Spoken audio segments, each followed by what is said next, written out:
where they put people first and landmark of Taylorville. I'm your host, Grayson Bauman, and joining us in this segment, we've got Mayor of Taylorville, Bruce Berry. Mayor Berry, how are you this week? Great, Grayson. Glad to be here. Well, glad to have you here in studio today. It's the double booked of the Brucing Monday. You know, you start us off though, and so we've got Bruce Berry in here first. Well, Bruce Blanchard coming up in just a little while. Well, we want to talk to you here today first and foremost about the city council meeting going on tonight. I'm wondering, what are some of the highlights you can share with us, and what you've got going on? Well, the aldermen are going to vote on a water rate increase. We haven't had a water rate increase for 10 years, since way before I was mayor, and so we've noticed that our rates aren't really up to what other ones are around the area, so we're going to increase them. I believe 4%, but I could be wrong on the percentage, and we'll see what, I think it will pass, and we'll see what happens. Okay. I believe it is 4%, I think was the increase that I saw.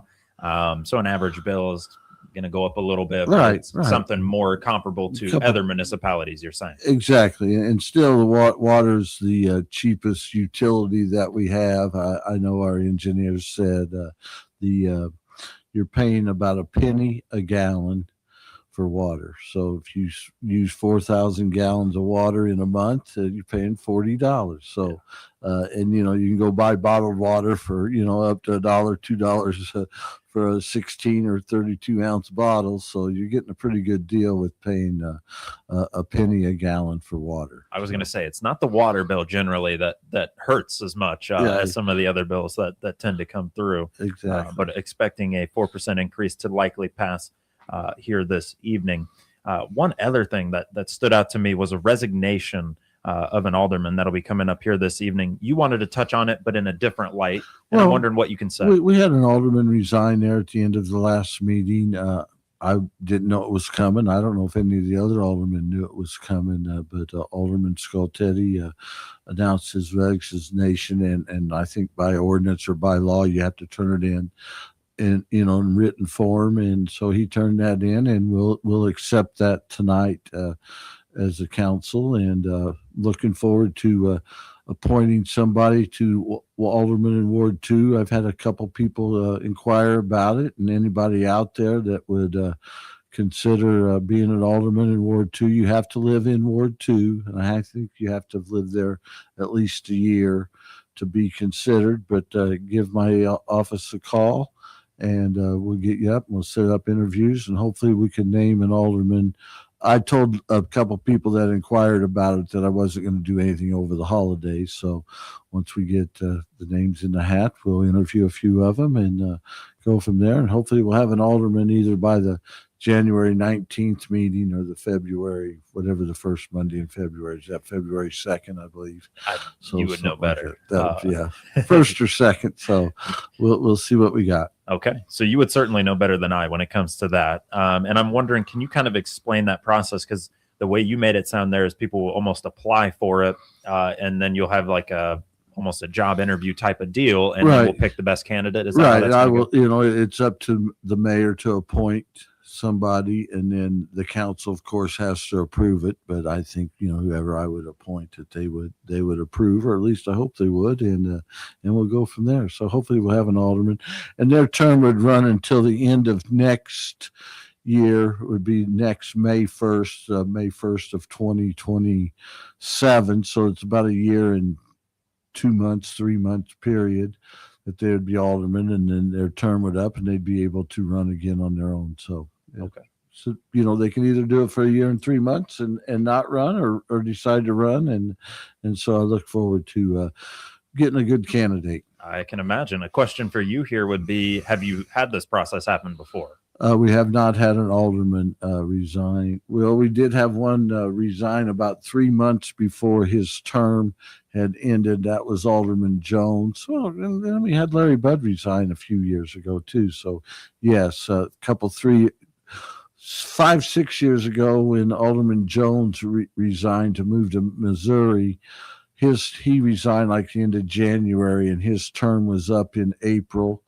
And so I did not appoint because people were already running for his open seat, and I didn't think it was right to appoint one of them and let the electorate vote for it. So they did, and then Alderman Budd resigned a few years ago, and I appointed Randy Mitchelson, and he did a fine job on the council. And then Larry Budd decided to run again, and so now Larry Budd's back as an alderman. Okay. So this experience not necessarily new to you, but just maybe a little different this time around, where more time, yeah, is being required. And so Right. Interesting to hear that process and how that kind of goes. But the council is going to vote on whoever you decide, right, and that will confirm then your appointment. exactly. Okay. Exactly.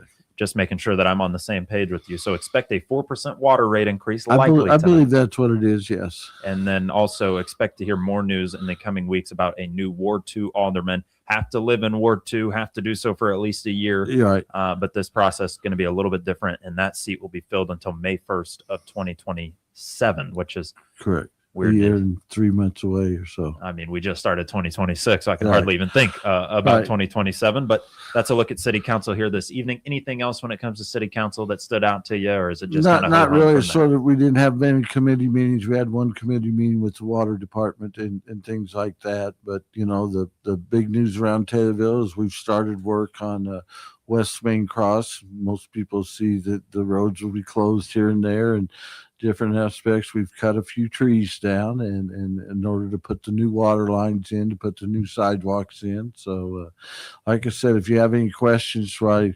this street's closed, why this isn't, feel free to call my office. Okay. What can you tell us about this West Main Street project? I think I already saw some of those trees come down, as you had mentioned. It's a $5 million project, unless we were lucky enough to receive $2.5 million from Congressman Davis when he was a congressman. We did all the preliminary work, and now we put it out for bid. I think the bid came in at like $4.96 million, and it's going to go all the way from Webster Street to Elevator Street, I believe, and hopefully by the time we get finished, we found a little bit more money and can go a little bit further. Okay, so we're right under. The $5 million. Under yes. the $5 million. Yes. And it sounds like this was almost a matching grant type of thing, where $2.5 million was. Well, it really wasn't a matching grant. It was just a grant, and we, in order to do the job correctly and do it the right way, we're replacing a lot of sewer lines and water lines and sidewalks, curbs, guttering, all new pavement. So it's going to be the nicest street in Taylorville when we get done with it. Well, not a bad deal for West Main Street to maybe be just that. Tell us a little bit, if you would, also about kind of timelines. Do you have any idea roughly what those might look like? I believe we've started the preliminary work. I believe this job will take about a year to do. So I look for it to be done about late fall of next year, of 2026, early spring of 2027. And in the meantime, we're doing a lot of preliminary work there on the square to do that project, and that is a 80-20 matching grant there. And we're hoping, and fingers crossed, we've applied for a $3 million grant to do the streets around the square, block off the square. So we hopefully, by the time that gets done, that's going to be $6 to $8 million project, redoing everything at the square, putting bump outs there, maybe some charging stations, new lighting, new sidewalks, new pavement. It's going to be a complete overhaul of our downtown area. Well, I'm excited for that. And we've touched on that a little bit, but now those things are starting to kind of fall and starting to come about. And so it's interesting to see. What excites you most about the downtown being revamped? It's just like, we've seen a lot of buildings getting refabbed or stuff. East Main across the block off the square looks great with the addition of Sugar Daddy's, Pub 116. Now a new restaurant's coming in, Major Leagues, that area. Our downtown area is starting to get a new facelift on it, looks like, and there is money available. And that, thank the Lord that we had the foresight to develop the business development district, where there is money available for business owners to recoup some of their investments in the downtown area. So I think that was a big piece to it, and also just as you mentioned there, some of the work coming off of downtown as well, like the Right. outer areas are Well, even right, starting to fill up. and exactly. You got on West Main, you got design with detail, and now that the new the building to their east is getting revamped and things. I look for more. Fur Love is expanding there on West Market, and it's going to be great to shop in downtown Taylorville. Furlough is expanding. I did not know about that part. Yes. But yes, and I'm trying to think the building got a nice facelift, purple looking building right off the square, and I can't remember what it is, but they had done some work and did so quickly. And downtown, to me, when you go other places, other communities, it's looking good, but you Right. want it to look even better. Well, yes, I think it will. Give us 3 or 4 years, we'll have everything looking the way we want to do it, and moving into the bicentennial of Taylorville. I was looking at that. Taylorville was incorporated in 1839, so we got about 13 more years to revamp everything for our bicentennial there. And this is a great year also with the 250th birthday of our great United States, and I know Ted Chapman is planning a thing for the September 11th deal, and we'll have a big parade for our July 4th, and especially America's birthday.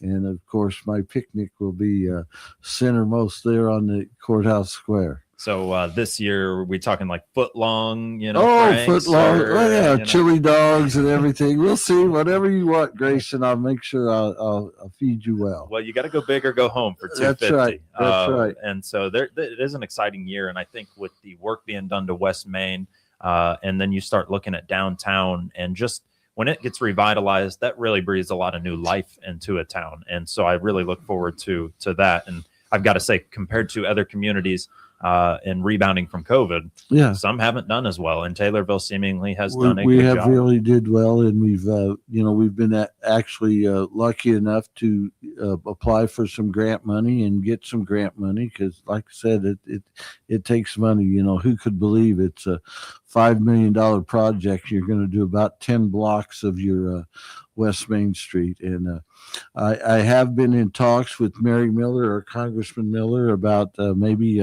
revitalizing Cherokee Street from East Main all the way to our cemetery. So we'll hopefully see what comes with that. Okay, I wouldn't be too upset about Cherokee Street. I might use it every single day. So Okay, all right. I mean, I know you were talking about footlong Franks for me, but I don't know if you don't have to work on roads for me. Don't worry about that.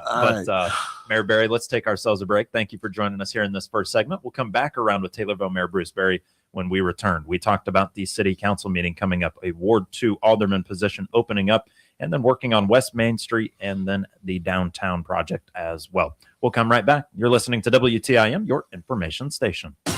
Your information station. WTIM.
station. WTIM. And we're back on the WTIM Morning Show here on your information station and brought to you by People's Bank and Trust, where they put people first and Landmark of Taylorville. I'm your host, Grayson Bauman. Joining us in this segment, we've got Taylorville Mayor Bruce Berry. He sat across from me here as we talked about the city council meeting coming up, work on West Main Street, and also on the downtown project. Now that we're here in 2026, first time we've sat down here in the new year, I'm wondering maybe some goals you might have, what to expect here in this Well, new I year. think my goal is to get our street projects that we've started, especially the safe walk to sidewalks, safe routes to sidewalks, get that finished. We've run into some issues with the historical preservation, and so hopefully we can come to an agreement there. We'll get West Adams done, and then get South Main done with that new water line project. Again, the work on West Main has started. Hopefully that goes in a good repertoire there, and I just hope that our basketball team, our high school basketball team, start winning a little bit more. But our boys have lost the last couple in a row, and our girls have lost 3 or 4 in a row, I think, and hopefully, because it helps the optimism of the town if your high school basketball teams are very competitive, and ours are this year, but just wish them a little bit better luck. Well, hey, we'll see if 2026 helps and brings it to them. We keep rooting Illini on, and college football be over, and I guess the Bears is the big thing now. The Bears play the Packers. They do. I saw that. They play Saturday night. Is that how it is? I think so. I thought so too. I think so, and we have to thank the Commanders for beating the Eagles as a Bears fan to be able to stay in that 2 spot. Right. I'd rather play the Packers, no doubt, when it comes to some playoff football. I think. Right, because the Eagles play the 49ers and the Bears. So, yeah. Yeah.